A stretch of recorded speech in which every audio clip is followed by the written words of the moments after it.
Kung dumating yung araw na hindi mo na ako makita o makausap ulit, sana maalala mo to.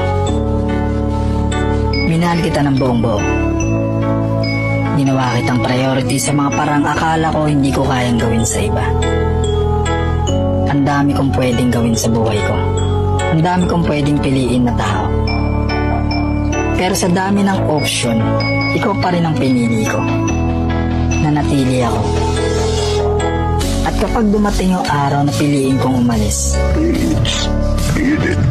sana ang pagkawala ko ang magdala sa'yo ng kapayapaang hindi ko naibigay habang nandyan ako. Hindi naging perpekto ang pagmamahal ko, pero totoo yun. At kahit pakawalan na kita, may parte pa rin ng puso ko na umaasang matagpuan mo yung kaligayahang hindi mo nahanap sa akin.